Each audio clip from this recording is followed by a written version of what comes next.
অত্যন্ত আনন্দিত। যারা বক্তব্য দিলেন তাদেরকে আমি আন্তরিক ধন্যবাদ জানাচ্ছি, কারণ যদি কথা বলার খুব প্রয়োজন ছিল। দেশে একটা অবস্থা সৃষ্টি হয়ে গেছে কেমন জানি, তাই না? এটা কেমন জানি একটা ব্যতিক্রমী অবস্থান। মাঝে মাঝে এক সাবজেক্ট আমরা রাজনৈতিক দলীয় নেতৃবৃন্দ হয়ে যাই, কেউ কথা বলে হয়ে কি বক্তব্য রেখে দেয়। এখন যে অবস্থাটা গত দুদিনে আমরা দেখলাম, কখনো নতুন রাজনৈতিক দল, কখনো পুরনো রাজনৈতিক দল, কখনো প্রফেশনাল কিছু লোকের কথাবার্তা শুনে যতটুকু আশা নিতে হয়েছিলাম ততটুকু হতাশ হয়ে যায়। কেমন জানি একটা আবহাওয়া, যেটা পরিস্থিতি, যেটা নাকি বিশ্লেষণ করা খুব ডিফিকাল্ট, খুবই ডিফিকাল্ট। শুধু বলবো যেমন আবহাওয়া থাকুক, 5 তারিখের আগে যে পরিস্থিতি আমাদের ছিল তার 5 তারিখ পর্যন্ত আমাদের এই পরিস্থিতি ছিল, সেই পরিস্থিতি আমার দেশে অবস্থান ঠিক রাখতে হবে। যে যাই ভাবুক, তা যদি না হয় এই দেশের কিন্তু অস্তিত্ব বিলীন হয়ে যাবে। এই দেশের অস্তিত্বকে নষ্ট করার জন্য দেশে এবং বিদেশে বহু চক্র কাজ করছে।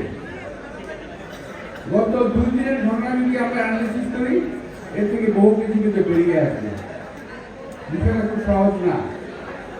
আমরা কথা বললে একজন লোক দেশে রাগ করেন, একজন লোক বিদেশে বসে রাগ করেন। বলেন আমি কয়েক জায়গায় কথা বলেছিলাম, সেই কথা আমি এখন স্ক্যান করি, যে আমার কথা বলার 7 দিন পরে গতকাল পরশু কয়েকদিন আমাদের কয়েকটা রাজনৈতিক দলের মতামত জমা হয়েছে। এই যে সংবিধান সংশোধনের সংস্কারের মতামত জমা হয়েছে। আমি একটু জানতে চাই, আমি কি ভুল করেছিলাম? কেউ তো একমত হয় নাই, সবাই দ্বিমত পোষণ করেছে, কম বেশি সবাই দ্বিমত পোষণ করেছে। আমি প্রথমেই বলেছিলাম যে আপনাদের সকল বিষয় তো সম্ভব হবে না, মেনে নেওয়া, এই কথা বলেছিলাম। এর পরিপ্রেক্ষিতে আমার জ্ঞাতি দুষ্কৃত তুলে গালিগালাজ করেছে এক ভদ্রলোক। বলেছে মির্জা আব্বাস সাহেবরা যখন ক্ষমতায় যাবেন তখন ওরা সব চেঞ্জ করে দেবেন, যে আমি বলি নাই। এই কথা বলার পরে বলেছে আমি উত্থিত, আমি চেয়ারম্যান সাহেব, আমাকে কথা জবাব দিতেই হচ্ছে, কারণ আমি মুক্তিযুদ্ধ করেছি। সুতরাং কেউ যদি বলে যে এই দেশটা কারো বাপের না, আমার গায়ে খুব লাগে। এই কারণে এই দেশটা যদি আমার বাপের না হতো, এই দেশটা আমার হতো না। এই দেশটা যদি আমার দাদার না হতো, এই দেশটা আমার বাপের হতো না। এই দেশটা যদি আমার দাদার বাপের না হতো, এই দেশটা আমার হতো না। এই দেশটা যদি আমার না হতো, আমার বাপের না হতো, আমার ছেলেদের হতো না, আমার নাতিদের হতো না। সুতরাং এই কথা যারা বলেন তারা সাবধানে বলবেন। যারা বলেন যে দেশটা কারো বাপের না, আমি বলতে চাই এই দেশটা সকলের বাপের দেশ। সেই জন্য এই দেশটা আমাদের দেশ। আমার দেশের জন্য আমি যুদ্ধ করেছি, লড়াই করেছি, আরো লড়বো।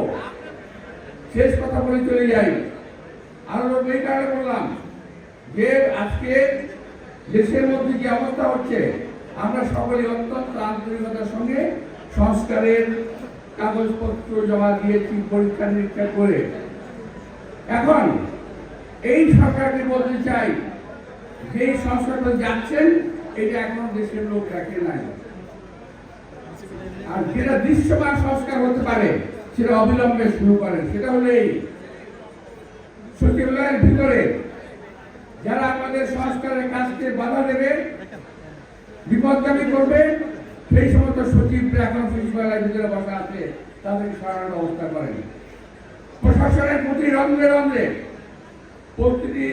রন্ধে আজকে ওই যে ডিএনএ টেস্ট করে চাকরি দেওয়া হয়েছিল, আপনাদের মনে আছে? চাকরি দেওয়া হয়তো ডিএনএ টেস্ট করে।